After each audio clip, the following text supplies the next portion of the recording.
ठीक है, स्टार्ट करते हैं फिर आज का session. I think it will be the last lecture for inventory. आज अपना इन्वेंट्री पूरा खत्म हो जाएगा from exam point of view, and I have gut feeling कि ये इस अटेम्प्ट और कमिंग अटेम्प्ट में भी इन्वेंट्री उन लोग पूछेगा। ठीक है, तो एकदम अच्छे से करने का। देखो, हम लोग को पता था इन्वेंट्री के अंदर में 5 टॉपिक्स करना है, राइट। इन्वेंट्री के अंदर 5 टॉपिक्स करना था। उसमें से टॉपिक नंबर 1 हो चुका मेरा, calculation of inventory using adjusted selling price. यहाँ पे क्या होता है, क्लोजिंग स्टॉक एट सेल्स दिया हुआ होता है, तो हम लोग क्लोजिंग स्टॉक को भी सेल्स अज्यूम करके टोटल कॉस्ट जो होता है उससे माइनस करता है, तो हम लोग को क्या प्रॉफिट मिल जाता है। We calculate the GP percentage, and उस जीपी परसेंटेज के बेसिस पे हम लोग क्या करता है, क्लोजिंग स्टॉक का जो सेल्स वैल्यू है वो हटा देगा, तो हम लोग को क्लोजिंग स्टॉक का कॉस्ट वैल्यू मिल जाएगा। क्लियर है। And then closing stock is valued at cost और NRV whichever is lower. Item wise करना है, टोटल वाइज नहीं करना है। AS2 एप्लीकेबल होता है। ठीक है, देन फिर सेकंड वाला अभी भी करना बाकी है, जो आज अपना टारगेट रहेगा। थर्ड हमने कर लिया, periodic inventory system versus perpetual inventory system. Periodic का मतलब क्या है, फिजिकल वेरिफिकेशन, वेरेस परपेचुअल में बुक रिकॉर्ड्स। पीरियोडिक क्या है, कॉस्टली है क्या, पीरियोडिक सस्ता है बट टाइम कंज्यूमिंग है, वेरेस परपेचुअल क्या है, महंगा है बट टाइम सेविंग है। क्लियर है। धंधा किसमें बंद करना पड़ेगा, पीरियोडिक में temporary closure of business is required, whereas in perpetual temporary closure is not required. ठीक है, at any point of time stock का पता चल जाता है किसमें, परपेचुअल में। पीरियोडिक में क्या होता है, पीरियड वाइज ही पता चलेगा। क्लियर है। और क्या था, इफ पीरियोडिक के अंदर काउंटिंग में कुछ नहीं मिलेगा तो हम लोग उसको क्या मानता है, सेल्स अज्यूम करता है। लेकिन परपेचुअल में यदि कुछ चोरी भी हो गया तो उसको भी हम लोग स्टॉक में ही काउंट करेगा, अनटिल एंड अनलेस उसका अकाउंटिंग हुआ नहीं है। क्लियर है। ये डिस्टिंग्विश था आपका पीरियोडिक एंड परपेचुअल का। फिर हमने किया था calculation of inventory when sales includes abnormal item. तो एबनॉर्मल आइटम के लिए मैंने तुम लोग को बोला था कि जो भी मेरा एबनॉर्मल आइटम है, पहला बात है एबनॉर्मल आइटम किसको बोलते हैं, कोई भी ऐसा आइटम जिसका GP percentage other than uniform GP percentage है। ठीक है, उसको हम लोग एबनॉर्मल आइटम बोलते हैं। जैसे नॉर्मल कंपनी का जीपी परसेंटेज है 20%, और कोई एक प्रोडक्ट है जिसमें हम 50% कमा रहे हैं, तो वो मेरा हो गया एबनॉर्मल आइटम। या फिर कोई एक प्रोडक्ट है उसको हम लॉस में सेल कर रहे हैं, तो वो आइटम मेरे लिए एबनॉर्मल हो गया। तो एबनॉर्मल आइटम्स का क्या ट्रीटमेंट करना था, ओपनिंग स्टॉक में से भी हटा देगा, एंड उसका सेल वैल्यू सेल से भी हटा देगा, तो हम लोग का जो ट्रेडिंग अकाउंट बनेगा उसमें करेक्ट क्लोजिंग स्टॉक आ जाएगा। क्लियर है। फिर एक क्वेश्चन किया था, inventory calculation at a date other than year end. मतलब क्या होगा, कभी कभी 31 मार्च को कैलकुलेट नहीं कर पाते हैं, उसके बाद में या फिर उससे पहले काउंट किया होगा, तो हमने देखा था या तो सीधा जाना या फिर रिवर्स आना है। जब सीधा जाओगे तो क्या करना था, opening stock plus purchases minus net purchase return plus direct expense minus cost of sales plus cost of sales return, तो क्लोजिंग स्टॉक आ जाएगा अपना। क्लियर है। लेकिन यही चीज अपन रिवर्स आएगा तो क्या हो जाएगा, कॉस्ट ऑफ सेल्स प्लस होगा, cost of sales return minus होगा, purchases minus purchase return plus direct expenses minus होगा। क्लियर है। अब एक चीज फोकस करना था उसके अंदर में कि क्वेश्चन फिजिकल वेरिफिकेशन का मांग रहा है या फिर बुक रिकॉर्ड्स का मांग रहा है। क्वेश्चन कुछ नहीं बोल रहा है, that means as per books calculate करेगा हम लोग, चाहे गुड्स पहुंचा चाहे नहीं पहुंचा, इफ उसका अकाउंटिंग हो गया तो हम लोग के स्टॉक में काउंट होगा। क्लियर है। लेकिन क्वेश्चन फिजिकल वेरिफिकेशन का बोलेगा, उस कंडीशन में जितना आपके प्रीमाइसेस में पड़ा है गुड्स उसी को काउंट करना है, जो इन ट्रांजिट है उसको काउंट नहीं करना। क्लियर है ये चीज। तो क्वेश्चन को अच्छे से रीड करना था अपने को, तो वो एक कैटेगरी ऑफ क्वेश्चन था, उससे रिलेटेड हमने सारा मॉड्यूल कर लिया, पास्ट पेपर्स क्वेश्चंस वगैरह देख लिया था। ठीक है। अब देखो वैल्यूएशन ऑफ इन्वेंट्री, फिर एक बार बताना मेरे को इन्वेंट्री का डेफिनेशन। पहले तो ये बताओ इन्वेंट्री का मतलब क्या होता है। Inventory means inventory of raw material, work in progress, finish goods, loose tool stores and spares. लेकिन इसके अंदर में भी कौन सा स्पेयर पार्ट्स नहीं लेना, स्पेसिफिक कोई एसेट पे लग रहा है तो नहीं लेना। बट क्या होता है कि एंटरप्राइज समझ में नहीं आता है, बिजनेस ऑर्गेनाइजेशंस को समझ में नहीं आता है कि भाई हम लोग किसको एसेट माने किसको इन्वेंट्री माने। इसी के लिए वो हम लोग को हायर करते हैं चार्टर्ड अकाउंटेंट को। हम लोग क्या करता है, हमने AS2 पढ़ रखा है, हमने AS10 पढ़ा हुआ होता है, उसके बेसिस पे हम ऑर्गेनाइजेशन को बोलते हैं कि आप इसको इन्वेंट्री मान लो और आप इसको फिक्स एसेट्स में क्लासिफाई कर दो। क्लियर है? फिर इन्वेंट्री का डेफिनेशन क्या था? An asset held for sales in the ordinary course of business or for use in production process or for consumption during production or rendering of services includes क्या था? Maintenance, supplies and consumption other than machinery spares, ठीक है, and servicing equipments, because ये सारे specifically use होता है तो ये सब अपन काउंट नहीं करेगा। Is it clear? इतना ही था इन्वेंट्री अपना। अब देखो इन्वेंट्री का वैल्यूएशन, आपने ये तो सीख लिया था कि inventory is valued at cost और NRV whichever is lower. Cost का मतलब होता है cost of purchase minus trade discount minus refundable taxes plus refundable non refundable taxes and कोई भी ऐसा खर्चा जो उसको प्रेजेंट लोकेशन एंड कंडीशन तक लेके आना है, वो सारा कॉस्ट का पार्ट बनेगा। नेट रियलाइजेबल वैल्यू कैसे निकालना है? Expected selling price minus cost for achieving that selling price. कोई भी फर्दर कॉस्ट आप करेगा उसको हटा देगा तो नेट हमारा पॉकेट में कितना बचेगा, that is my net realisable value. Clear है? हाँ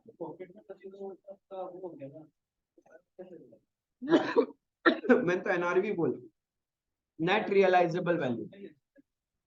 एनआरवी का मतलब है सपोज ये कैलकुलेटर है, हम 100 रुपए में खरीदा, ठीक है, अब हमको लगता है नेक्स्ट ईयर इसको हम बेच देगा 150 में, तो मेरा नेट रियलाइजेबल वैल्यू 150।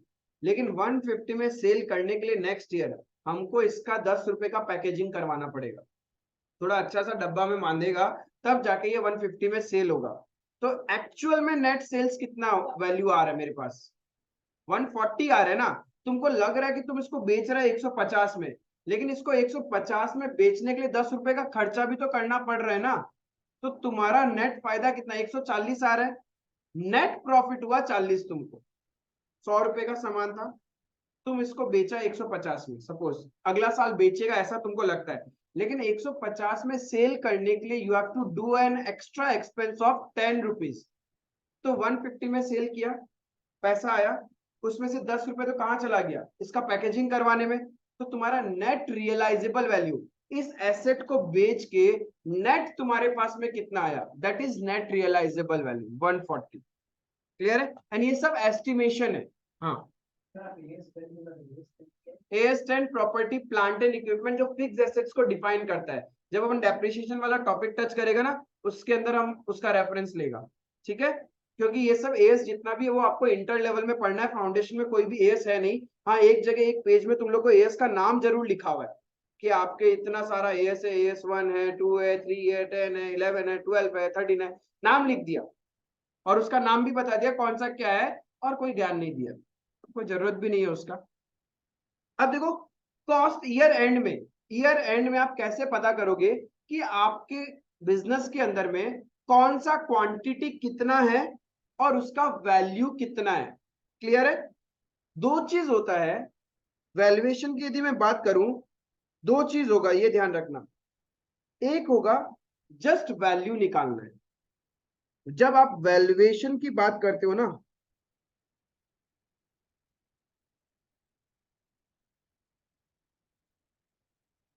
वैल्यूएशन में दो चीज है।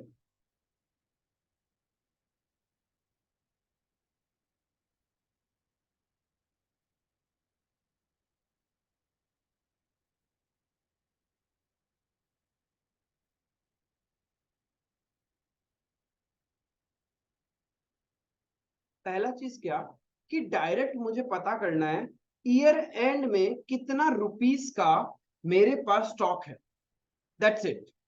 ठीक है, फाइंड आउट द वैल्यू, एक होता है सिर्फ find out value of stock. ठीक है, जब क्वेश्चन सिर्फ वैल्यू निकालने बोलेगा तब कोई टेंशन नहीं है, डायरेक्ट वे में निकाल देगा। और एक होता है स्टॉक रजिस्टर, या फिर जिसको हम लोग स्टॉक रिकॉर्ड्स बोलते हैं। आपने कभी, पता नहीं मुझे आप लोग के स्कूल में ऐसा होता था या नहीं होता था, या सर्टेन एक अटेंडेंस रजिस्टर होता है। देखा, क्लास टीचर क्लास में आता था, अटेंडेंस क्लास टीचर जो होता था बैठता था, खोलता था, और अटेंडेंस रजिस्टर से सबका नाम बोलता था, present okay, P P P, या फिर टिक करता था, एब्सेंट होने से ए लिख देता या फिर उसमें क्रॉस मार देता, राइट। एंड फिर उसका रिकंसिलेशन होता क्वार्टर एंड में या हाफ ईयरली एंड में, जब आपका पीटीएम होता तब उनको दिखाया जाता, देखो इतना तारीख को स्कूल खुला था, आपका बच्चा इस डेट में आया और इस डेट में नहीं आया, और इफ हाफ डे में चला जाता है तो लिख देता कि इस दिन में ये हाफ डे में गया था, राइट। ऐसा एक रजिस्टर होता था ना, उसको हम लोग क्या बोलते थे, अटेंडेंस रजिस्टर। आया समझ में? बेसिकली रजिस्टर में होता क्या है, सारा रिकॉर्ड्स कि कब कहां पे कैसे हुआ, राइट। एक पर्टिकुलर स्टूडेंट किस दिन आया, किस दिन नहीं आया, कितना बजे स्कूल में आया और कितना बजे स्कूल से बाहर गया, राइट। वो सारा रिकॉर्ड उस रजिस्टर में होता है। सिमिलरली हम लोग स्टॉक रजिस्टर मेंटेन करता है। थोड़ा बड़ा ऑर्गेनाइजेशन के बारे में सोचो, चिंदी छोटा मोटा दुकान के बारे में सोचना बंद करो। एक बड़ा ऑर्गेनाइजेशन में क्या होता है पता है, गुड्स एक अलग जगह रखते हैं हम लोग, उसको बोलता है स्टोर, ठीक है। क्या बोलता है? स्टोर, ठीक है। वेयर हाउस, वेयर हाउस बोल दो या स्टोर बोल दो, वेयर हाउस बहुत ज्यादा बड़ा टर्म हो गया, स्टोर, ठीक है। अब उस स्टोर के अंदर में हम एक आदमी को अपॉइंट कर देते हैं और उसको बोलते हैं देख तेरा रेस्पॉन्सिबिलिटी है कि गुड्स का केयर करना है, कितना गुड्स आया, कितना गुड्स गया, किसको दिया, ये सारा रिकॉर्ड तू मेंटेन करेगा। ईयर एंड में मालिक तो क्या करता है, उससे जस्ट डिटेल ले लेता है कि बता मेरे को कौन सा दिन में तेरे पास गुड्स आया था, किस किस डेट में तूने इशू किया, और अभी तेरे पास कितना पड़ा है, राइट। और ये सब के लिए यदि उसने कोई डेटा मेंटेन नहीं किया, क्या वो समझा पाएगा? क्या नहीं समझा पाएगा ना। जैसे कि सपोज आप कोई एक ट्रिप में जाता है, आप लोग जब ट्रिप में जाता है तब आपको पेरेंट्स एक पॉकेट मनी देते हैं, राइट। फिर जब वापस आता है ना तो आपसे हिसाब लिया जाता है। हिसाब कैसे होता है पता है? पहले तुमको कितना लेके गया था यहाँ से, फिर वहां क्या क्या खर्चा किया, इफ वहां पे भी तुम्हारा कोई इनफ्लो हुआ है मनी का, किसी रिलेटिव के चला गया, प्रणाम करने से कुछ मिला या कोई भी चीज से, तो वो इनफ्लो भी तो तुम्हारा उसमें ऐड हो जाएगा। एंड अभी तुम्हारे पास कितना पड़ा है, तो यही तो स्टॉक रजिस्टर है कि स्टार्टिंग में तुम्हारे पास कितना गुड्स था, क्या क्या वैल्यू का था, फिर जितना परचेज किया स्टोर वाला उसको प्लस करता जाएगा ना। उसमें से स्टोर वाला दो जगह इशू करता है। यदि तुम एक फैक्ट्री है तो स्टोर वाला किसको इशू करेगा? प्रोडक्शन वाले को। क्योंकि प्रोडक्शन वाला क्या होता है, प्रोडक्शन वाले के पास ऑर्डर आता है, प्लानिंग डिपार्टमेंट प्रोडक्शन वाले को बोलता है तेरे को ये गुड्स बनाना है, इतना हमारे पास ऑर्डर आया हुआ है। तो प्रोडक्शन वाला बोलता है ठीक है हम बनाने में लग जाएगा, लेकिन बनाएगा कैसे? उसको सामान चाहिए, सामान के लिए वो कहाँ जाता है? स्टोर वाले के पास, और उसको एक बोलता है, चिट्ठी देता है कि मेरे को ये सारा सामान दे दो, मेरे को इतना गुड्स बनाना है, राइट। तो वो क्या करता है, उसको सामान इशू कर देता है। तो क्या होता है, उसका स्टॉक कम हो रहा है स्टोर वाले का। सिमिलरली एक होता है normal trading business. Trading business में यदि आपका बहुत बड़ा बिजनेस है तो आपने अलग अलग गोडाउन बना रखे हैं, तो गोडाउन में ऐसे तो छोड़ेगा नहीं ना, एक आदमी रख रखा है। अब मालिक खुद तो बार बार जाके स्टोर से सामान थोड़ी लेके आता है गोडाउन से, स्टाफ भी जाएगा। अब कौन स्टाफ जा रहा है, कितना सामान ला रहा है, उसका रिकॉर्ड तो रखना पड़ेगा ना। तो क्या करते हैं हम लोग, उसमें लिख लेता है, जितना इशू किया वो लिख लेगा। तो इशू दो जगह है, या तो प्रोडक्शन वाले के पास या फिर नॉर्मल सेल करने के लिए। क्लियर है? तो ये सारा कहानी, कितना था, कितना और आया, कितना सेल किया, वो सब, सेल मतलब इशू किया, यहाँ पे सेल नहीं होता है, इशू किया, उसको हम लोग बोलता है स्टॉक रजिस्टर। और ईयर एंड में या फिर एक पर्टिकुलर डे के एंड में तुम्हारे पास कितना स्टॉक पड़ा है, उसको हम लोग बोलता है क्लोजिंग स्टॉक। क्लियर है? तो क्वेश्चन आपको दो तरह का क्वेश्चन मांग सकता है। एक तो बोलेगा वैल्यू निकाल के बताओ, देन डायरेक्ट वैल्यू निकाल लेगा हम लोग प्लस माइनस करके। एक होगा पूरा डिटेल में स्टॉक रजिस्टर बनाओ, तब हम लोग को डिटेल में बनाना पड़ेगा। क्लियर है? अब कोई भी चीज करने के लिए आपके पास सर्टेन डिफरेंट डिफरेंट मेथड्स है। First we will discuss FIFO method.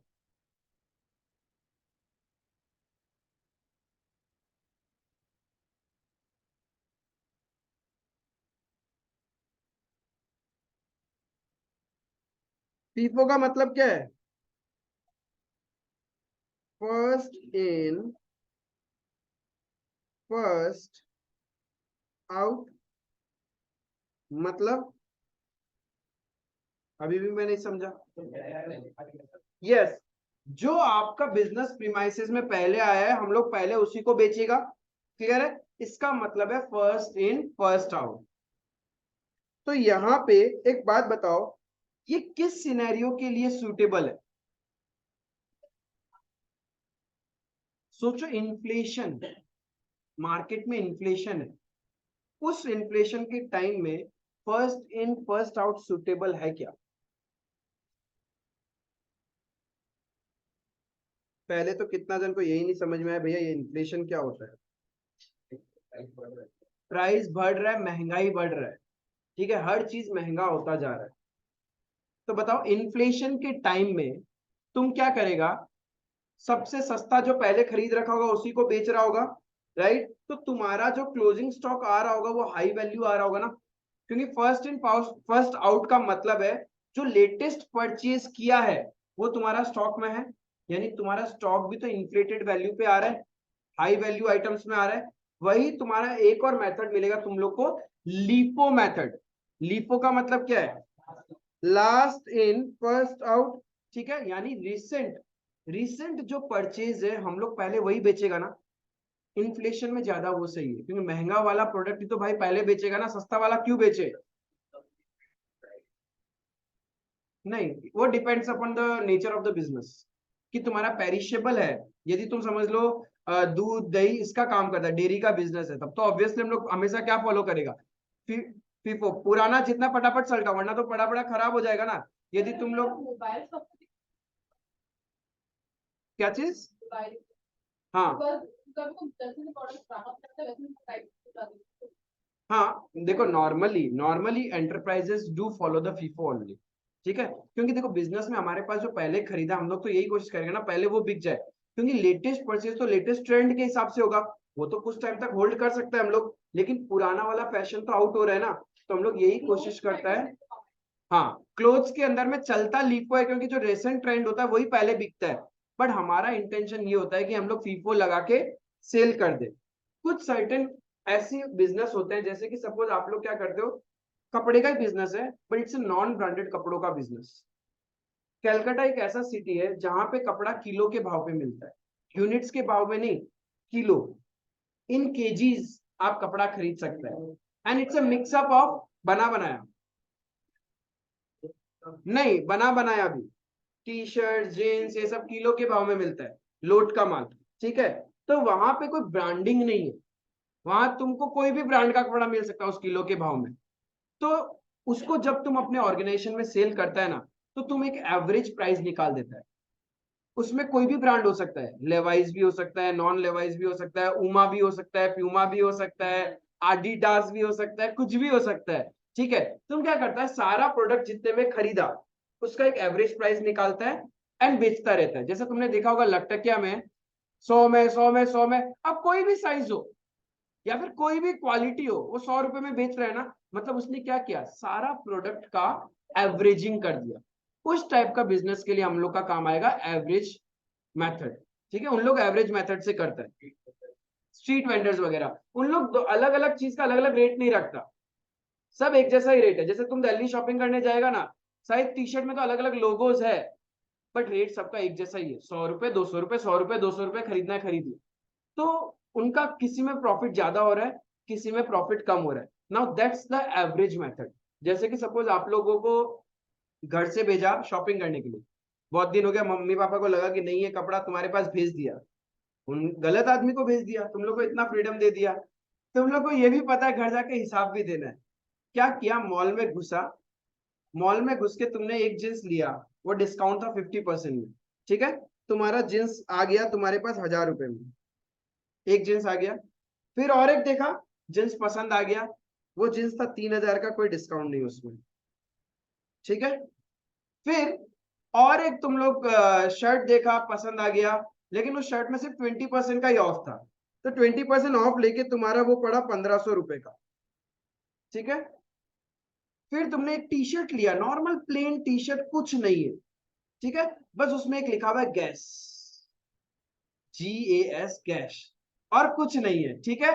And वो टी शर्ट तुमको इतना पसंद आ गया कि तुम खरीद लिया, बहुत कम रेट लिखा है, बहुत कम रेट लिखा है, ठीक है। तुमने इतना सामान तो खरीद लिया। अब सोचो घर जाके यदि तुम, और फिर क्या किया, और भी कुछ खरीदा, जैसे कि तुमने कुछ टी शर्ट्स खरीदा लॉट में, डिस्काउंट था 80% फ्लैट ऑफ, 80% फ्लैट ऑफ, तो तुमने क्या किया, ये एक जींस हो गया तुम्हारा, ये एक और जींस था तुम्हारा, ये एक शर्ट है, ये टी शर्ट है, ठीक है, ये टी शर्ट है तुम्हारा। फिर तुमने क्या किया, नॉर्मल कैजुअल वेयर, डिस्काउंट चल रहा था 80% ऑफ, 7-8 टी शर्ट और खरीद लिया, ठीक है। और उस टी शर्ट का पर टी शर्ट कॉस्टिंग आ रहा था तुमको 100 रुपए, 800 रुपए में तुम क्या किया, 8 टी शर्ट खरीद लिया, खरीद लिया। हाँ, अरे सब चलता है, लगता होगा कि लोग ब्रांडेड पहनता है, किसको पता, उसको खुद को पता है कि हम ब्रांडेड पहना है या नहीं पहना है, ठीक है। पर्सन टू पर्सन डिफाइन होता है ये ब्रांड का वैल्यू, और कुछ नहीं है। कुछ लोग डुप्लीकेट पहन के भी तुम्हारे सामने खड़ा हो जाएगा, तुमको लगेगा ना ना ये तो ओरिजिनल ही पहनता है, और कुछ बेचारा ओरिजिनल पहन के भी आएगा ना, तब भी तुम लोग जा रहे बुरा बुरा नजर से देखेगा तुम लोग उसको। तो तुम लोग इतना सामान खरीदा, एक बात बताओ कितना टोटल वैल्यू का खरीद लिया,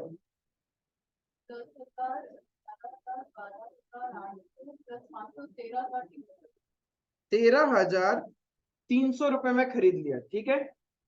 घर पे जाके मम्मा या पापा को ऐसे बोलने लगे कि ये हम एक जींस लाया 1,000 का, ये एक जींस लाया 3,000 का, ये शर्ट लाया हम 1,500 का, ये टी शर्ट लाया 7,000, ये बोलते तो चटाक, 7,000 का, 7,000 का, इतना तो तेरा ही वैल्यू नहीं है जितना का तो टी शर्ट लेके आ गया। कमाने में कितना मेहनत जाता है पता है। तो तुम लोग भी शाना है, तुम लोग भी तो पढ़ के रखा हुआ है ना, अब सीए फाउंडेशन ऑलमोस्ट पढ़ लिया, तो तुम लोग क्या करते हैं पता है, कितना यूनिट्स खरीदा, टोटल 12 यूनिट्स खरीदा। तो तुम लोग भी जाके मम्मी को क्या बोलते पता है, मम्मी हम ऑन एन एवरेज है ना, हर एक टी शर्ट जींस हमको इतना डिस्काउंट मिला, हम 1,600 रुपए का आसपास पड़ा। मम्मी भी खुश, ठीक है कि एक कपड़ा आज की डेट में 1,600-1,700 रुपए तो लगेगा, यदि तुम मॉल से ब्रांडेड लेके आ रहे तो मम्मी भी खुश। अब मम्मी को ये थोड़ी ना सीक्रेट पता है, ये सीक्रेट तो तुम लोगों ने छुपा लिया ना। Now this is the average price, कितना, अच्छा 1,108 रुपए क्या, हाँ जो भी है। मतलब सोचो इस महंगाई का टाइम में तुम जींस टी शर्ट शर्ट खरीद रहे 1,100 रुपए का एवरेज प्राइस में, क्या सही है ना। यही तो तुम प्रैक्टिकली भी करते हो, जब मॉल में बल्क में परचेज होता है, लास्ट में तुम दिमाग में ना एवरेजिंग कर लेते हो। कभी कभी तुम लोग 2-3 दोस्त जाते हो, डिस्काउंट होता है तो तुम भी खरीद लो, हम भी खरीद लेगा, 50% ऑफ लग जाएगा, तो यानी एवरेज देखता है तुम लोग कि तुम्हारा ऑन एन एवरेज कितना कॉस्टिंग पड़ रहा है, right. This is average price method, समझ में आया, समझ ये और समझ में आएगा जब अपन क्वेश्चन से करेगा। तो इस टाइप का मेथड्स मिलता जाएगा तुम लोग को, इन्वेंट्री वैल्यूएशन। बेसिकली ये जो एवरेज प्राइस मेथड है, जहां पे आइडेंटिकल गुड्स होता है, आप सेग्रीगेट नहीं कर सकता उसको क्वालिटी वाइज में, ब्रांड वाइज में, उन लोग एवरेज मेथड को फॉलो करता है। बट जहां पे हम सेग्रीगेट कर सकते हैं, वहां पे कुछ लोग फीफो करता है, कुछ लीफो करता है, कुछ लोग वेटेड एवरेज करेगा, ठीक है। अब देखो फीफो का मतलब फर्स्ट इन फर्स्ट आउट। पहले मैं तुम लोग को सिखाता हूँ स्टॉक रजिस्टर बनता कैसे।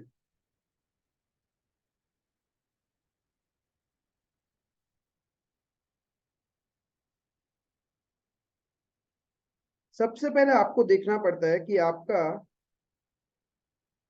ओपनिंग बैलेंस कितना है। एक तो डेट का कॉलम रहेगा, डेट वाइज चलता है ये स्टॉक रजिस्टर।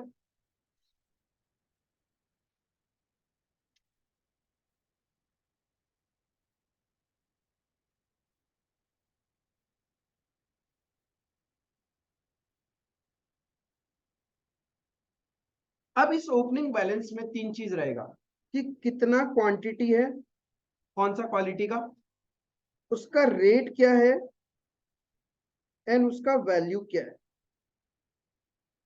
क्योंकि अलग अलग प्रोडक्ट का अलग अलग क्वांटिटी होगा, अलग अलग रेट होगा ना, इस तरीके से आप मेंटेन करके रखते हैं।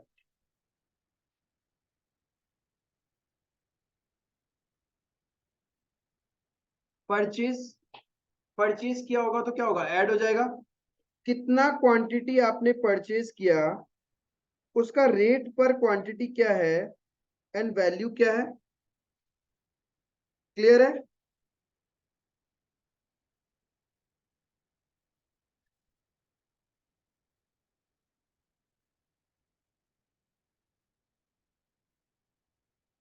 क्लियर है यहां तक? इशू, इशू बोलो या सेल्स बोलो, लेकिन एक बात बताओ, यहाँ पे क्या सेलिंग प्राइस कंसिडर करोगे क्या? कॉस्ट प्राइस, क्योंकि जब हम इन्वेंट्री की बात करते हैं तो हमें कॉस्ट चाहिए, तो हर जगह हम लोग कॉस्ट का बात करेगा। तो कितना इशू कर दिया, कौन सा क्वांटिटी, उसका रेट क्या था और कितना वैल्यू, एंड फिर लास्ट में हम लोग को चाहिए क्लोजिंग बैलेंस। कितना क्वांटिटी बचा है, उसका रेट क्या है और उसका वैल्यू क्या है। इस तरीके से आपका स्टॉक रजिस्टर बनता है।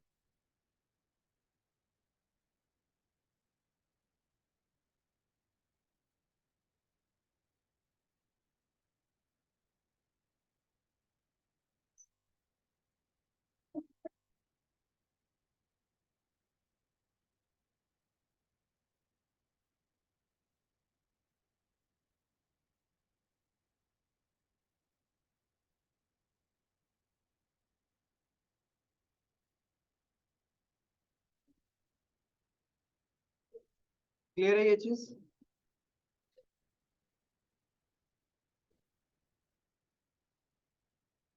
अब देखो यहाँ पे आप वैल्यू कैसे निकालते हो, बहुत सिंपल है। एक होगा स्टॉक रजिस्टर का क्वेश्चन, वो अपन करेगा, पहले जस्ट वैल्यू निकालना सीखते हैं।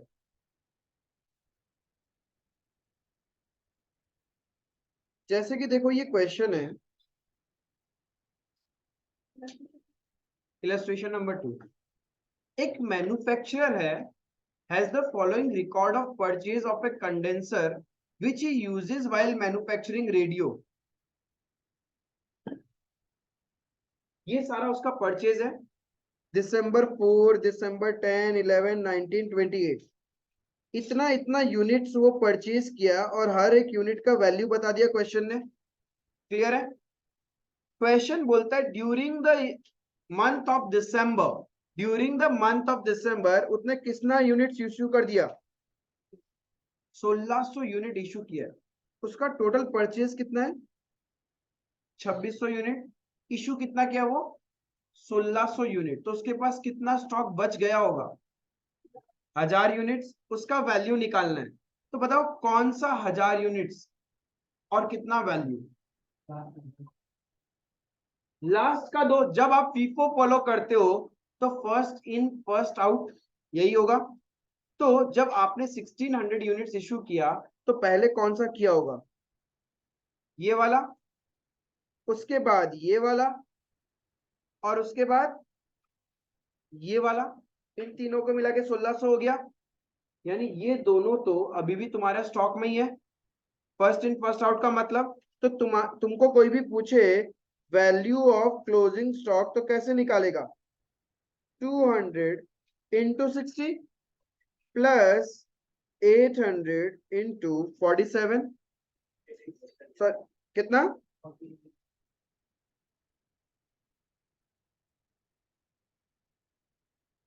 समझ में आया कितना इजी था, फर्स्ट इन फर्स्ट आउट।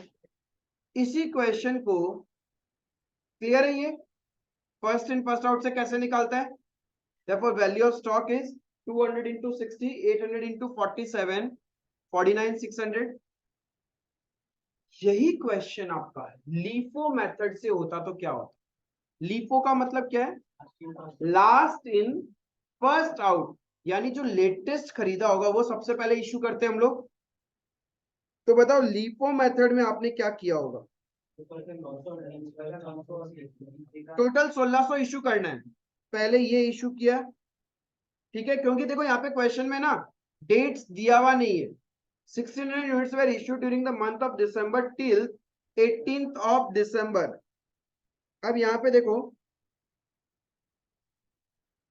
इस क्वेश्चन को आप लीपो मेथड से करते तो क्या होता, एक सेकंड लीपो से करता हूँ।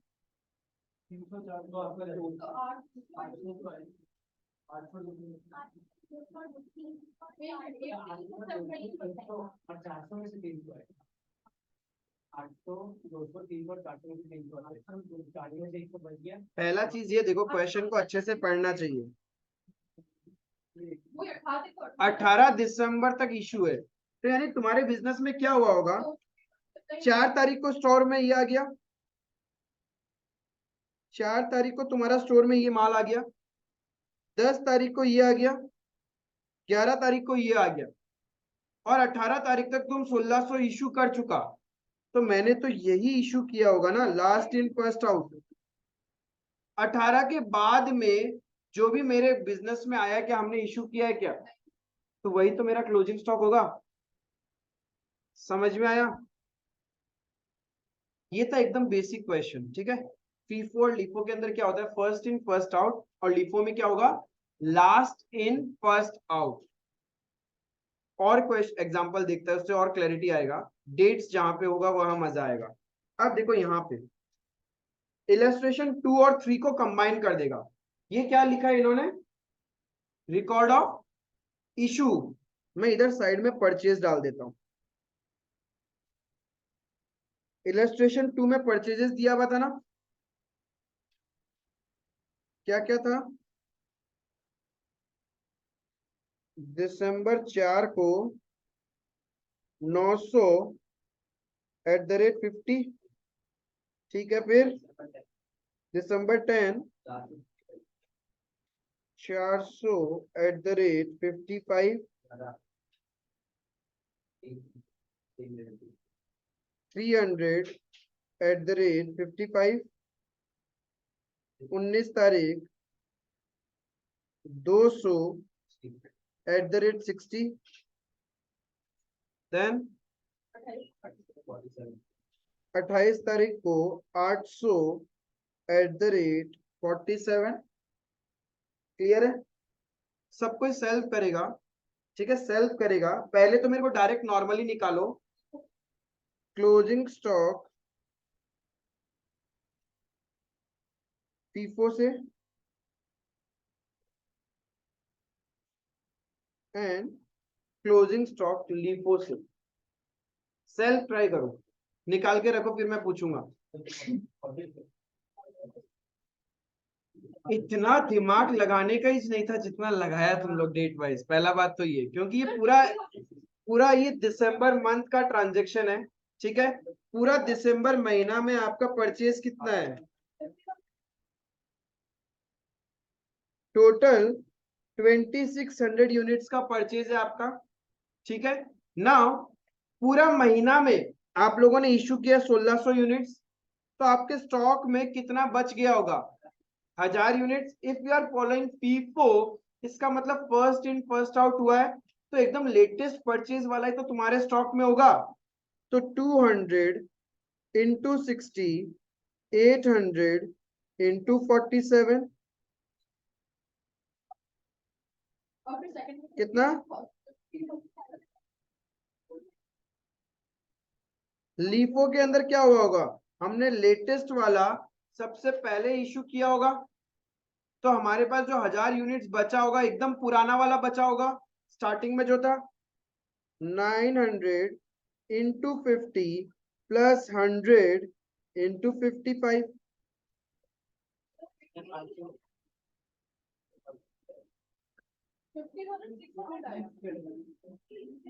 कितना,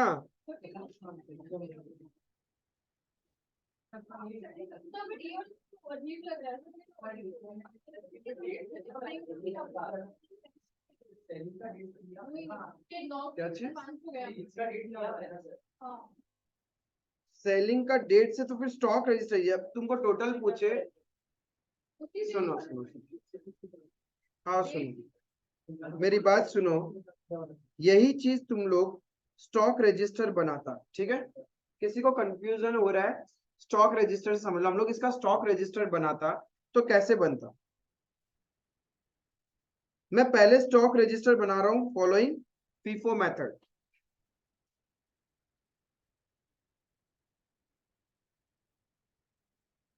अच्छे से समझना स्टॉक रजिस्टर कैसे बनाता है, बिकॉज एग्जाम में पूछ सकता है आपसे स्टॉक रजिस्टर, ऐसा नहीं कि नहीं पूछता है। अभी हम लोग सिर्फ फोकस कर रहे हैं फीफो एंड लीफो पे। एवरेज मेथड पे कभी भी क्वेश्चन आया तो उस पे स्टॉक रजिस्टर पूछेगा ही नहीं, ठीक है। फीफो और लीफो में डिपेंड्स कि क्वेश्चन आपसे स्टॉक रजिस्टर पूछ रहे हैं या नहीं पूछ रहे हैं।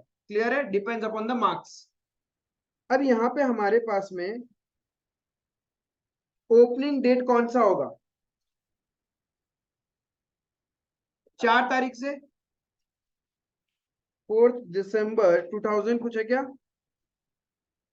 कुछ भी नहीं है, छोड़ो तो ऊपर में एक बार में लिख देता हूं मैं, December 4। क्लियर है यहाँ पे। ओपनिंग बैलेंस कुछ भी है क्या,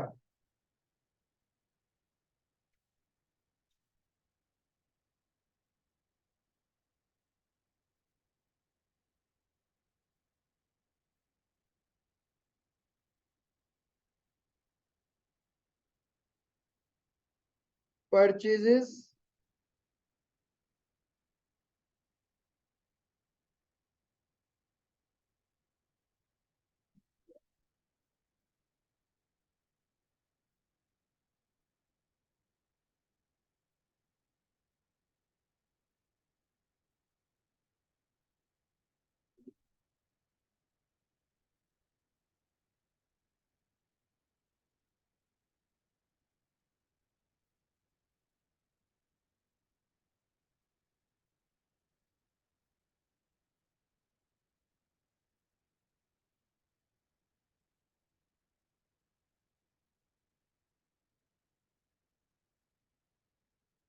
ठीक है यहाँ पे। अब 4 दिसंबर को तुम लोगों ने ओपनिंग बैलेंस कुछ था क्या, कुछ भी नहीं है ओपनिंग तो। उस दिन तुम लोगों ने परचेज किया कितना,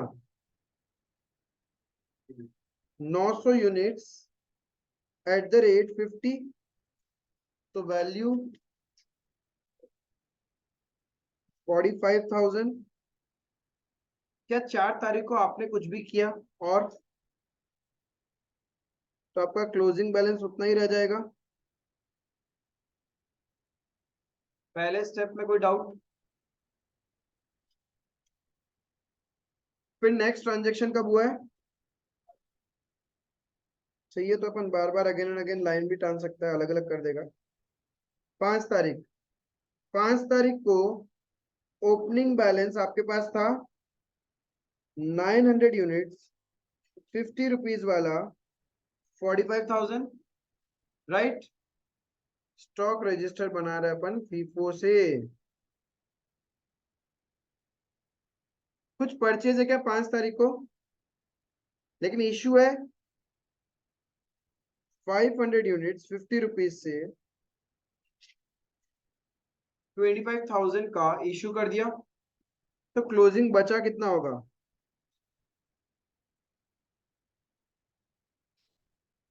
क्लियर है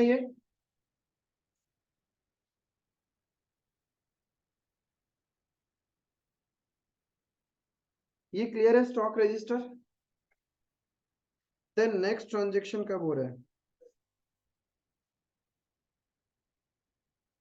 ओपनिंग बैलेंस 400 50 रुपीज 20,000। 10 तारीख को आपने खरीदा था 400 यूनिट्स 55 रेट का 22,000। और कुछ किया था क्या, तो क्लोजिंग बैलेंस देखना ऐसे दिखाओगे, 400 यूनिट्स 50 रुपए वाला पड़ा है तुम्हारे पास, और 400 यूनिट्स 55 वाला 22,000 रुपीज का।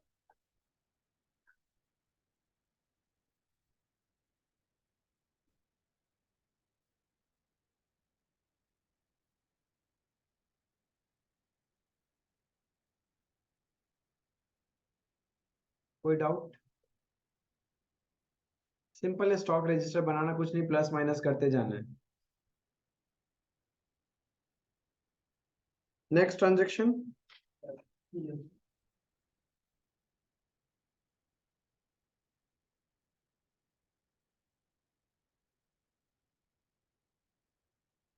ये ओपनिंग था आपके पास।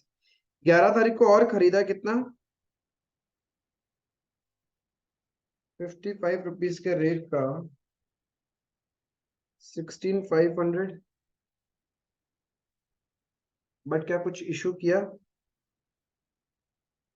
क्लोजिंग में 450 रुपए वाला,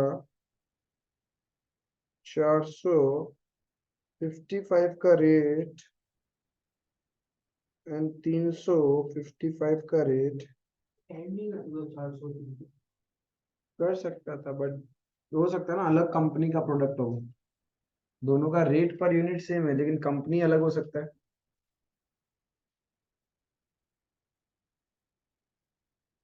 जमे भी ऐसे हैं ऐसे। फिर यहाँ से वो 10 काम है। हाँ, स्टॉक रजिस्टर आया तो। ऐसे ही सेम ऐसे ही। अरे थोड़ा अभी करेगा ना क्वेश्चन, क्यों टेंशन लेता है। देखो एग्जाम में आया तो वेटेड एवरेज आएगा। मेरे को ऐसा गट फीलिंग लगता है एग्जामिनर आपको फीफो लिफो क्यों ही देगा, बचकाना है फीफो लिफो तो वेटेड एवरेज देगा जहां पे आप सिली मिस्टेक करते हो। हाँ, एवरेज इज अलग, वेटेड एवरेज इज अलग। ये कर दिया। नेक्स्ट ट्रांजेक्शन कब हो रहा है? 19 तारीख को क्या कर रहा है हम लोग, खरीद रहा है ना इशू कर रहा है?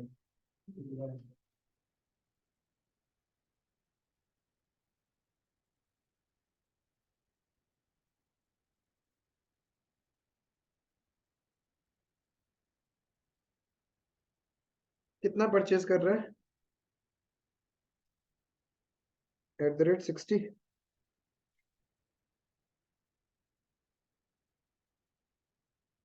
तो हमारे पास है 400 यूनिट्स, 50 रुपए, 20,400 units, 55 rupees, 22,300 units, 55 rupees, 16,500, 200 unit, 60 rupees, 12,000 रुपए।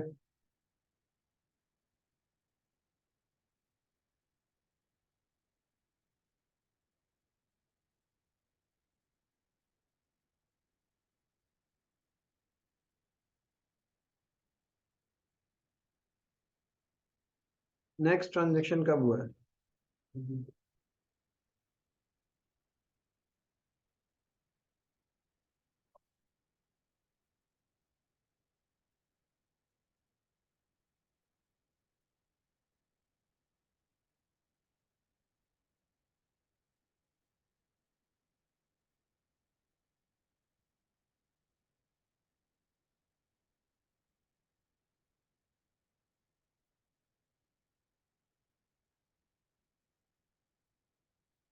ट्वेंटी को क्या क्या आपने इशू किया?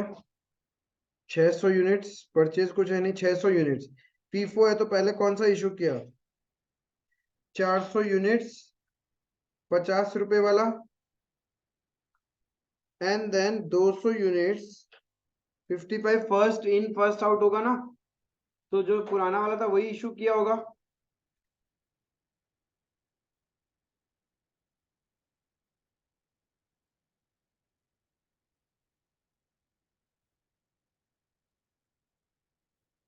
कोई डाउट इसमें? हम्म।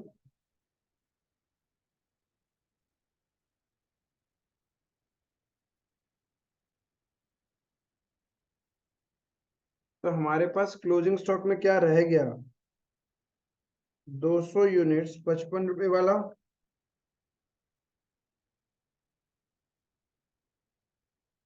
300 यूनिट्स, 55 रुपीज का, एंड 200 यूनिट 60 रुपए वाला, 12,000। किसी को नहीं समझ में आया तो वो पूछ सकता है।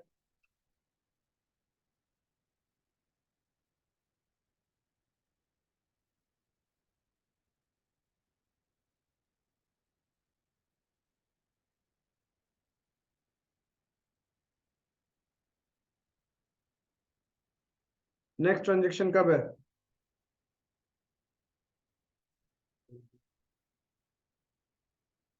ओपनिंग है 200 यूनिट्स, 55 वाला,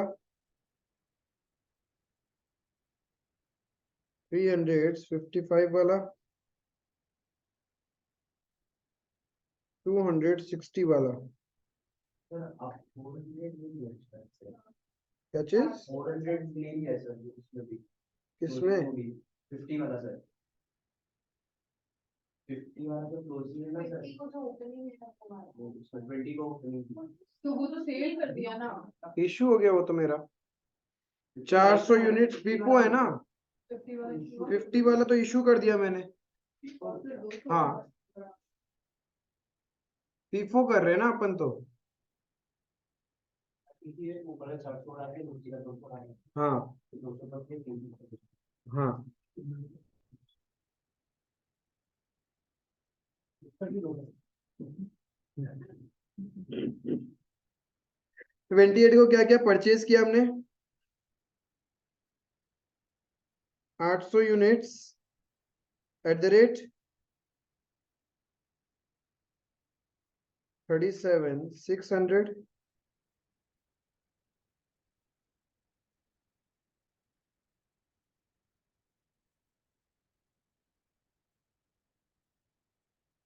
क्लोजिंग स्टॉक में क्या बचा होगा मेरे पास?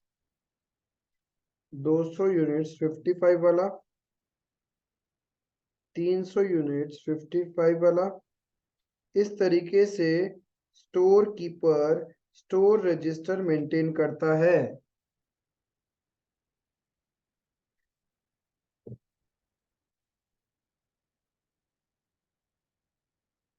क्लियर है ये चीज?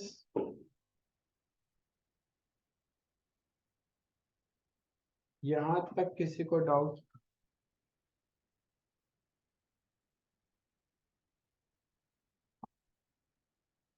अब लास्ट ट्रांजैक्शन कब हुआ?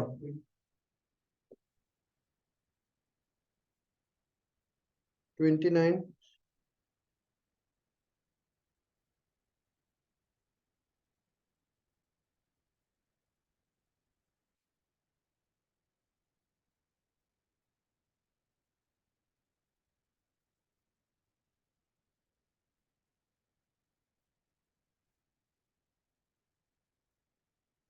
29 वाले दिन हमने क्या किया? इशू के अकाउंट। इशू किया हमने टोटल 500 यूनिट्स। तो 200 यूनिट्स 55 वाला, 300 यूनिट्स 55 का रेट का। तो क्लोजिंग स्टॉक रह गया 200 यूनिट 60 वाला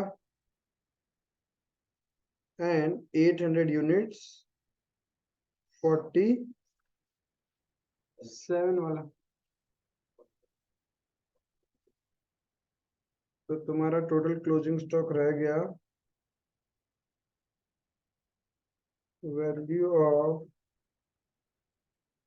total stock as on 31 December 12,000 plus 37,649,600।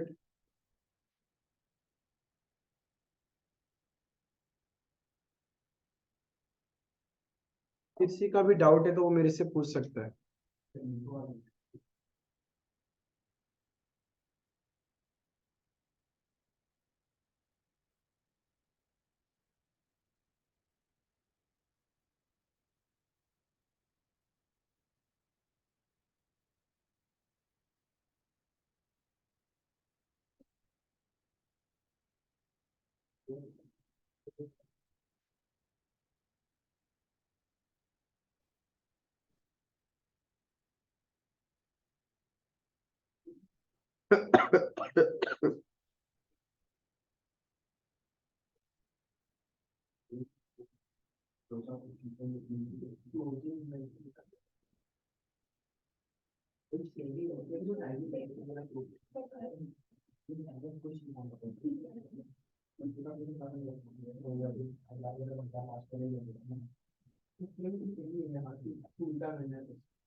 हम्म।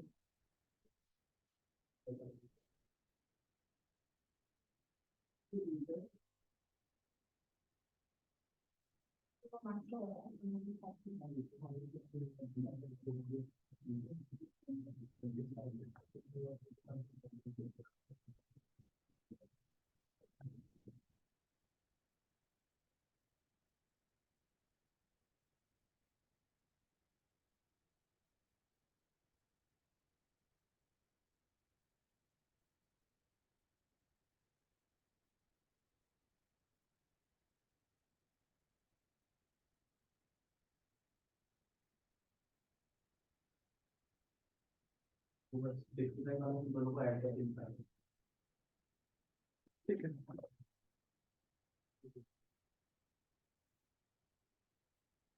समझ में आया how you draft a stock register? Clear है?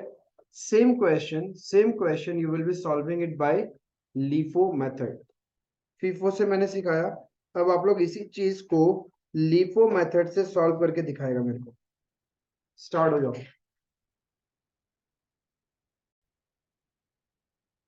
तो सेम क्वेश्चन जब आप लोग लीफो से सॉल्व किया तो कुछ नहीं, जो लास्ट में है वो पहले आउट हो रहा है। ये ध्यान रखना, जब आपका इन्फ्लेशनरी पीरियड होगा, इन्फ्लेशनरी पीरियड मतलब महंगाई बढ़ रहा है, उस कंडीशन में क्या होगा मेरे को बताओ। फीफो से स्टॉक क्लोजिंग स्टॉक का वैल्यू ज्यादा आ रहा होगा या लीफो में क्लोजिंग स्टॉक का वैल्यू ज्यादा आ रहा होगा?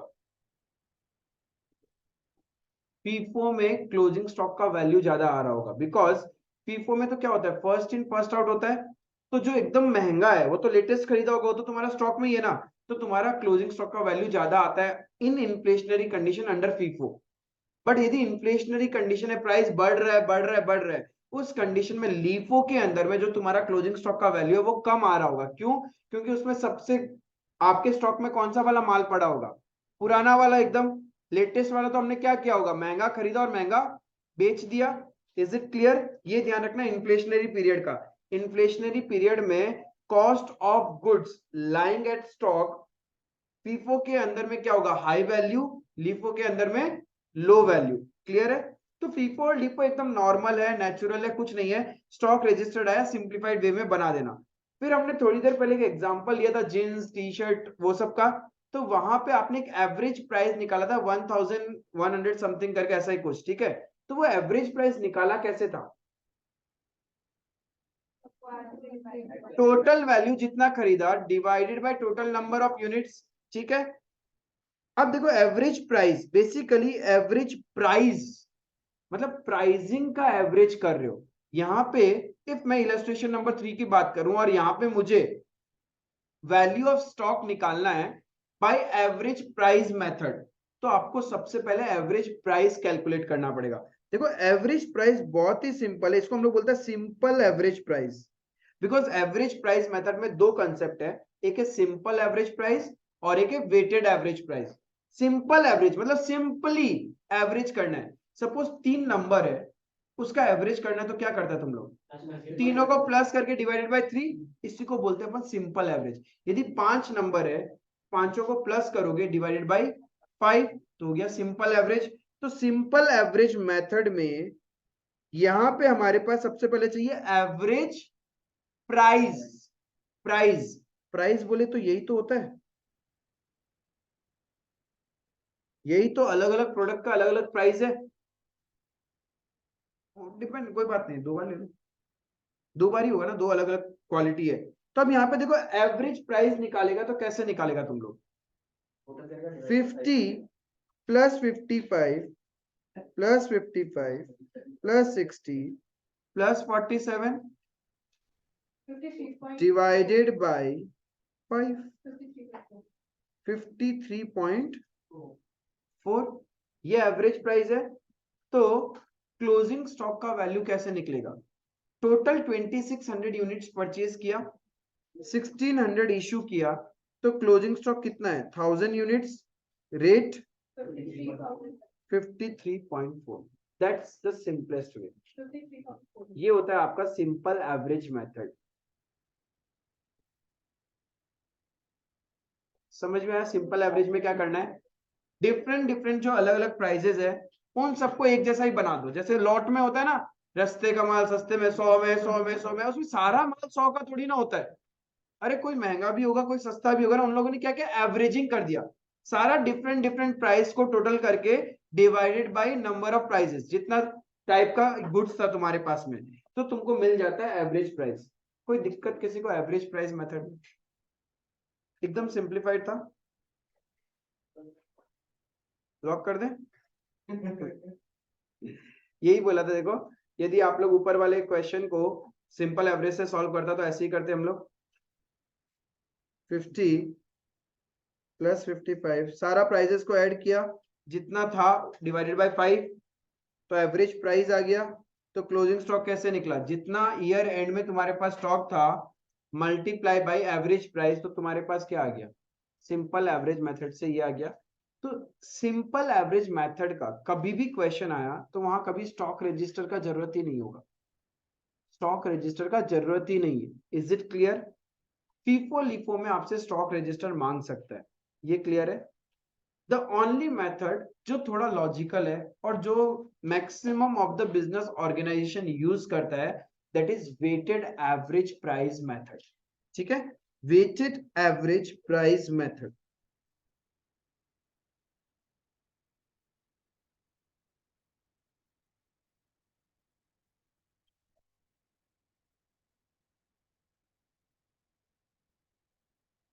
इस मेथड के अंदर में, under this method, your price per unit changes with every new purchase। हर बार तुम गुड्स खरीदेगा उसके बाद तुम्हारा प्राइस बदल जाएगा, उसको वेटेड एवरेज प्राइस बोलता है। लेकिन no price changes due to issue of goods. यदि आपने गुड्स इशू किया है तो कोई भी प्राइस में चेंज नहीं होगा।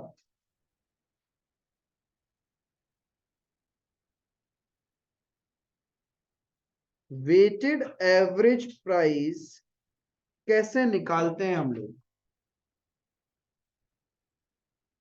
Total value of goods in hand, total value बोला, वैल्यू मतलब rupees, total value of goods in hand divided by total units in hand, तब निकल जाएगा मेरा weighted average price.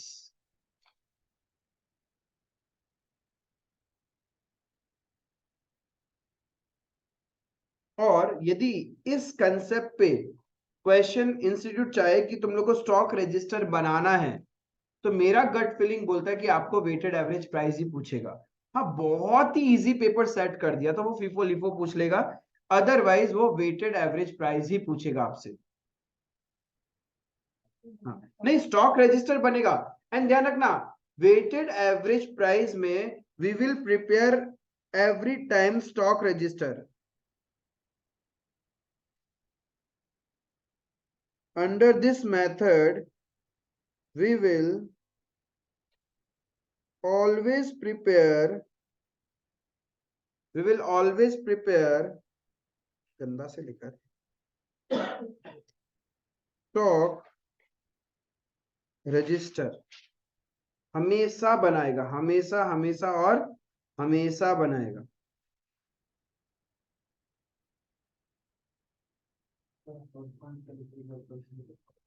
Your price per unit changes with every new purchase। आज pen ठीक से नहीं चल रहा, क्या है?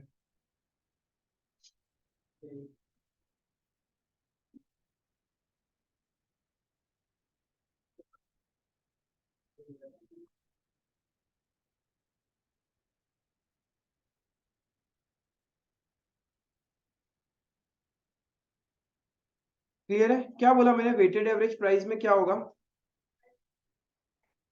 एवरी न्यू परचेज करेगा तभी तुम लोग का प्राइस चेंज होगा, ये ध्यान रखना। क्लियर है ये चीज? जब अपन इश्यू करेगा तो प्राइस चेंज होगा क्या?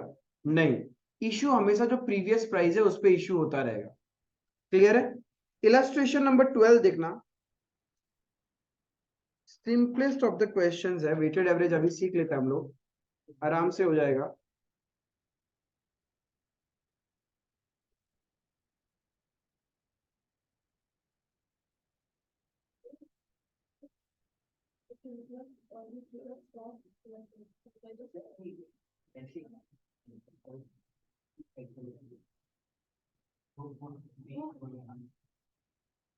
देखो यहाँ पे क्या बोला है, the following are the details of spare parts of Shriram mills, ये सब दिया हुआ है। Find out the value of inventory as on 31st March if the company follows weighted average basis. ठीक है, वेटेड एवरेज बेसिस से तुम लोग को बनाना है, अच्छे से देखना कि कैसे बनाओगे। 1 जनवरी को ओपनिंग स्टॉक तो नील है, लेकिन उस दिन हमने परचेज किया 100 यूनिट्स 30 रुपीज का। ठीक है, तो एकदम सिंपल, जैसे स्टॉक रजिस्टर बनता था, स्टॉक रजिस्टर तो अपन हमेशा एग्जाम में वैसा ही बनाएंगे।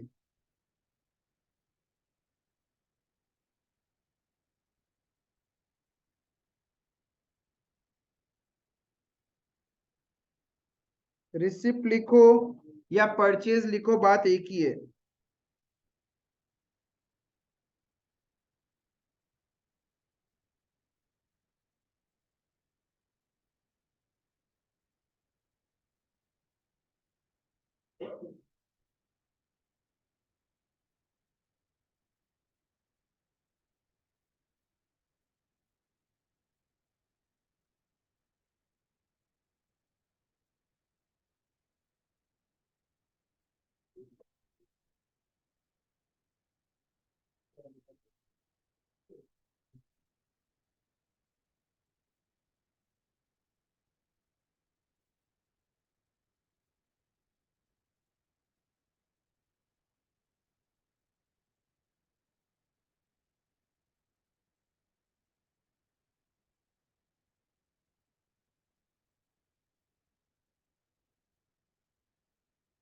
फर्स्ट ऑफ जनवरी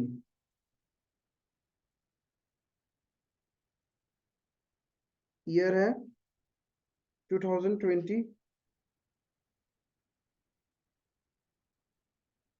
1 तारीख को ओपनिंग स्टॉक कुछ भी नहीं है। फिर आपने परचेज किया था 100 units of 30, that means 3000।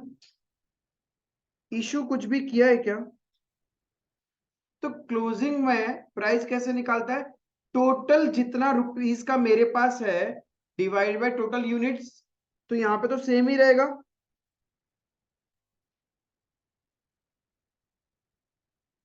Total कितना, 3000 रुपए का गुड्स है मेरे पास, डिवाइडेड बाय 100 करोगे तो 30 रहेगा ना।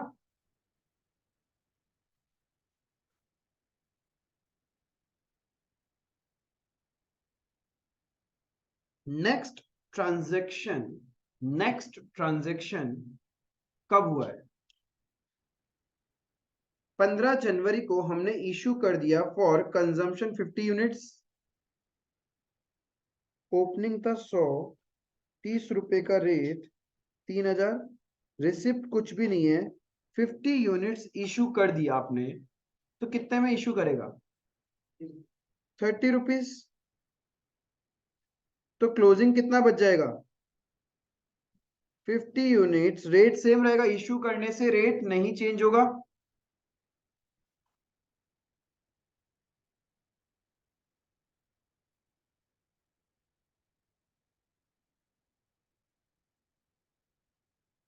यहां तक डाउट है क्या? सिंपल है यहां तक। नेक्स्ट ट्रांजेक्शन कब हुआ? 1 फेब आपने परचेज किया है 200 यूनिट्स ऑफ 40 ईच।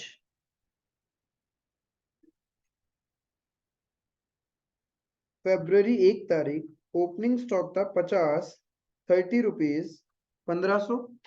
फिर आपने कितना परचेज किया? 200 यूनिट्स, रेट है 8000, इशू कुछ भी नहीं किया। अब यहां अच्छे से देखना, सुनो, क्लोजिंग में कैसे दिखाओगे? क्लोजिंग में टोटल बेसिस पे आता है। टोटल कितना पड़ा है तुम्हारे पास? 250 यूनिट्स, 200 यूनिट्स अभी खरीदा, 50 यूनिट्स पहले वाला, दोनों को मिला के टोटल वैल्यू ऑफ गुड्स कितना है? 9,500। तो एवरेज वेटेड एवरेज प्राइस कैसे निकलेगा? 9,500 डिवाइडेड बाई 250, 38 रुपीज। आई बात समझ में? परचेज करते ही प्राइस बदल गया। कैसे निकाला? Total value of goods in hand divided by total quantity, तो प्राइस निकल गया।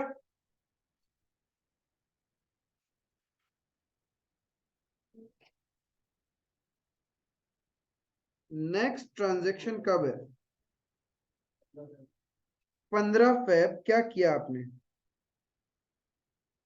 क्वेश्चन भी 14 फेब नहीं दिया, छुट्टी में था। 15 फेब आपने इश्यू किया है 100 यूनिट्स,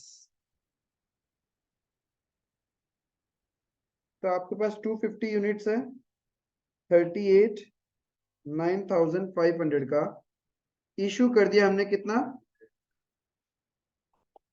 100 यूनिट्स। किस रेट में? 38 में करेगा, तो अब कितना बच जाएगा? 150 यूनिट्स। रेट सेम ही रहेगा, रेट सेम ही रहेगा, इशू करने से नहीं चेंज होगा। 5700।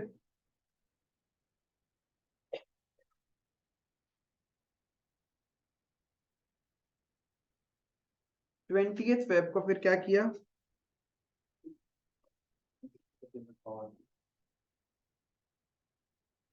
100 यूनिट्स और इशू कर दिया 38 पे, तो आपके पास 50 यूनिट्स बचा है 38 1900। Therefore, the value of stock as on 31st of March is 1900.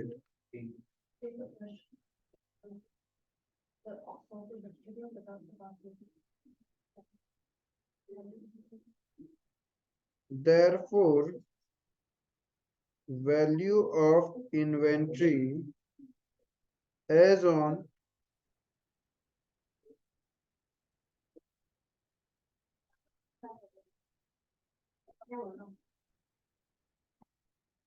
समझ में आया? वेटेड एवरेज थोड़ा सा कम समझ में आया।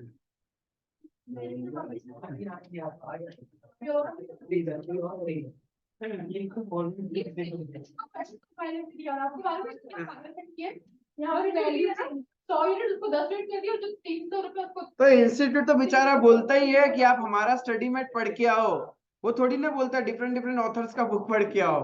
वो तो बोलता ही है बेचारा स्टडी मेट ही तुम्हारे लिए गीता भगवत गीता सब कुछ है। बट नहीं, तुम लोग तो ना ना ना ना, ना बड़े बड़े टीचर बोले वो क्वेश्चन ये क्वेश्चन। अच्छा सुनो, किधर भगली है सबके सब?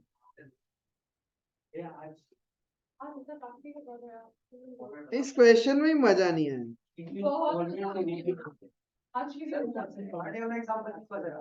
इलस्ट्रेशन नंबर 3 करेगा वेटेड एवरेज मेथड से। नहीं नहीं, इजी अभी कर लेगा। होमवर्क किसने देखा है? घर पे कितना काम है तुम लोगों के पास में, कितना सब्जेक्ट्स पढ़ना है तुम लोग को। अकाउंट्स पढ़ता रहेगा क्या? बहुत करेंगे। क्या चीज? अभी देखो 15 मिनट में, मैक्सिमम 15 मिनट। चलो 15 मिनट भी नहीं लगाएगा बस। तुम लोग हेल्प करो मेरा तो फटाफट बन जाएगा ना। हम लोग को भी बनाना ही पड़ेगा। Obviously.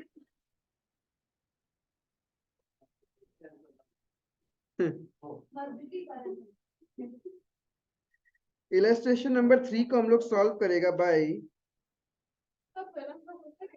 Weighted average method. अरे मुझे पता है ना कुछ कुछ का अभी भी इश्यू है, तो जब तक आप क्वेश्चन हाथ से नहीं करोगे नहीं समझ में आएगा। तो करना जरूरी है, क्या करें, सबका सोचना पड़ेगा।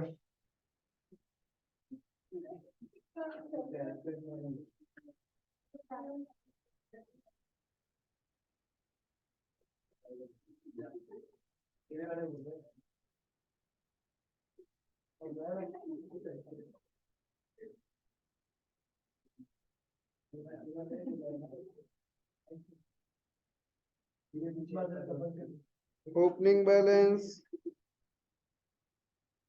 receipt, issue, closing balance.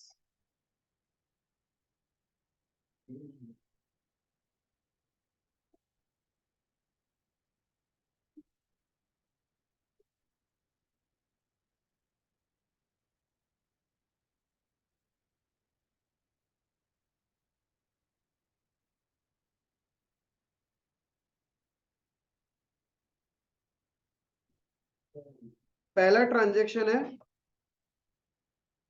दिसंबर 4, ओपनिंग बैलेंस कुछ नहीं था,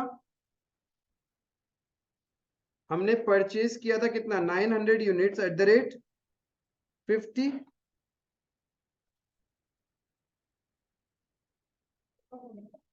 $45,000। इशू कुछ किया नहीं तो क्लोजिंग यही रहेगा।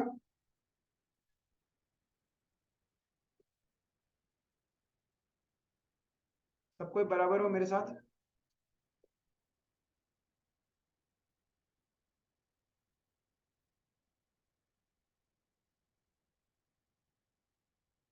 नेक्स्ट ट्रांजैक्शन कब हुआ था?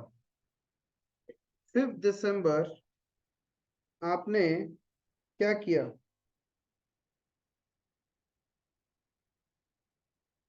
इशू कर दिया था 500 यूनिट्स, तो आपके पास क्लोजिंग बचे 400 यूनिट्स ऑफ 50, वैल्यू 20,000। क्योंकि जब तक आप परचेज करोगे ही नहीं तब तक वैल्यू चेंज नहीं होगा, रेट पर यूनिट वही चलता जाएगा आपका अंडर वेटेड एवरेज।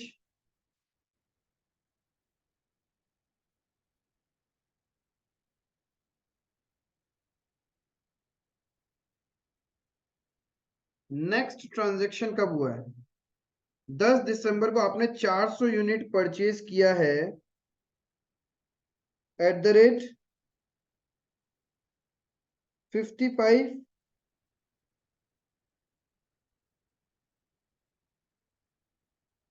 अब देखो आपने परचेज किया है ना, तो आपका वैल्यू भी चेंज हो जाएगा, रेट पर यूनिट चेंज हो जाएगा।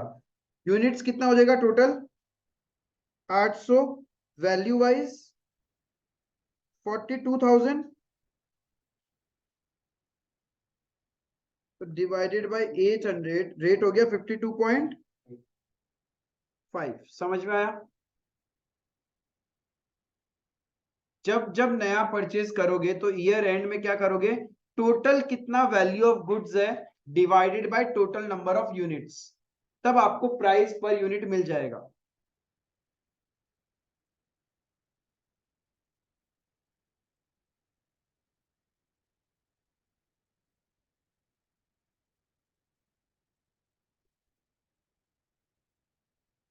इतना में डाउट?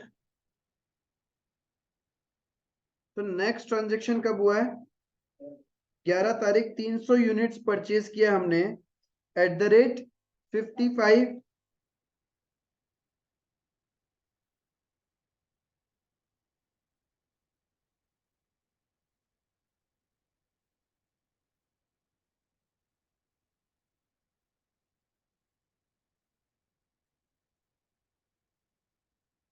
तो ईयर एंड में इशू कुछ किया नहीं, फिर से परचेज किया तो प्राइस बदल जाएगा।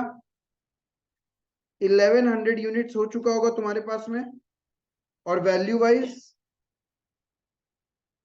58,500, तो रेट हो गया आपका 53.18।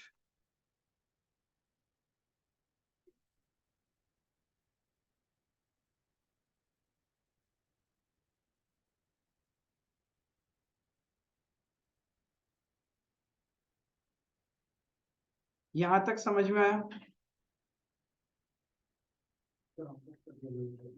हाँ, 53.18 ले लिया, 53.181818 आ रहा था ना, तो 2 डिसिमल्स तक लेना है अपने को।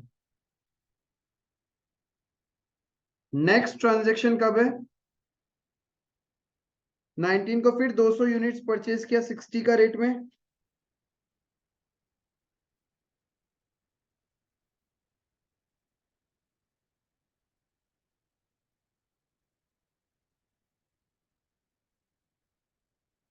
तो क्लोजिंग कितना हो गया 1300 यूनिट्स, टोटल वैल्यू 58,500 प्लस 12,000 7,500 54.23।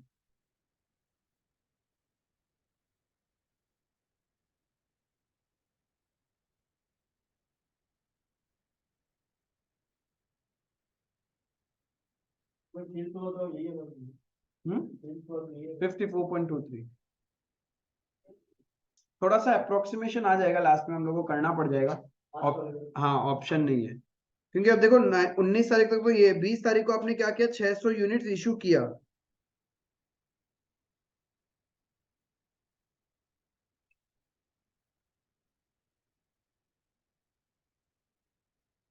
छह सौ यूनिट इशू करेंगे, रेट होगा 54.23 325338। अब आप लोग बोलोगे कि भैया इशू करने से तो रेट नहीं चेंज होना चाहिए, बट यहाँ सर्टेन अप्रोक्सीमेशन की वजह से थोड़ा सा चेंज होगा। क्यों? क्योंकि 70,500 का गुड्स था आपके पास में, आपने इशू कर दिया 325338, तो कितना टोटल वैल्यू ऑफ गुड्स रहेगा आपके पास 37962। कितना क्वांटिटी रहेगा 700, तो वैल्यू कितना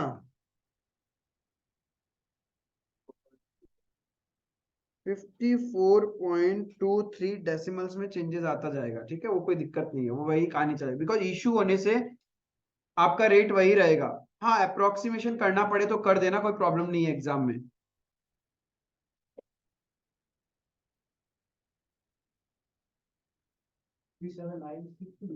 हाँ 37962।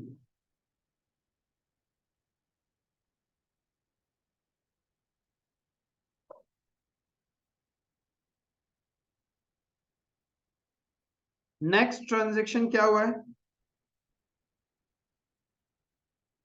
परचेज किया हमने 28 को 800 यूनिट्स @47,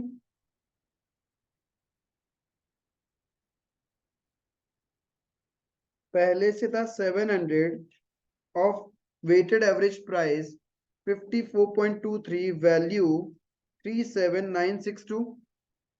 अभी आपने 800 यूनिट्स और परचेज किया है ऑफ द रेट 47, 37,600 का इशू कुछ किया नहीं है, तो क्लोजिंग में आपके पास 1500 यूनिट्स है, जिसका टोटल वैल्यू है 75,562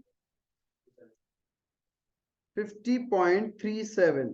देखो फिर से परचेज किया और रेट बदल गया, विथ एवरी परचेज आपका रेट चेंज हो रहा है। और कैसे रेट निकालेंगे, total value of goods divided by total number of units.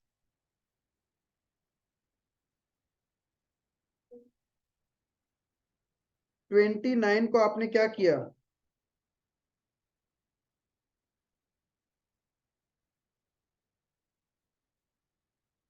Issue किया 500 यूनिट्स,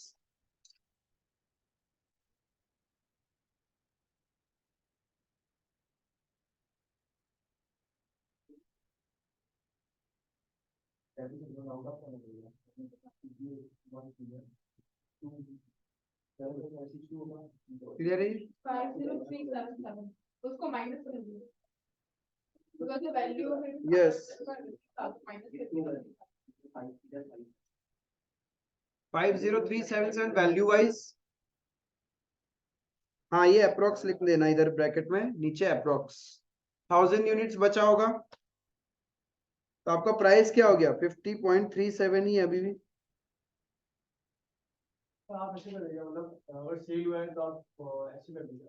हाँ this value minus this value, तो ये वैल्यू आ गया, फिर this quantity minus this quantity, ये क्वांटिटी आ जाएगा, उसका एवरेज ये मतलब क्वांटिटी माइनस मल्टीप्लाई नहीं करते नहीं, थोड़ा सा अप्रोक्सीमेशन आ जाएगा, फिर अप्रोक्सीमेशन करना पड़ेगा। मतलब सेम आ रहा था कि लास्ट में 0 आ रहा था। हाँ वो अप्रोक्सीमेशन की वजह से, क्योंकि बहुत सारा डेसिमल्स होता है ना, हम लोग तो 2 ही डेसिमल्स ले रहा है, उसकी वजह से रहेगा। पता है बस बन समझ में आया अभी weighted average? So with this we have covered our entire inventory वाला चैप्टर। किसी का कोई भी डाउट है मेरे से पूछ सकता है। कंपाइलर का कोई भी क्वेश्चन बचा है अपना? एक वो कॉपी पेस्ट क्वेश्चन जो अभी आपने किया, ठीक है, वो आपका टास्क रहेगा, ठीक है। You will be solving true और फॉल्स एंड ऑब्जेक्टिव क्वेश्चंस, और हम देखेगा नेक्स्ट क्लास में, ठीक है। That's all for today, thank you.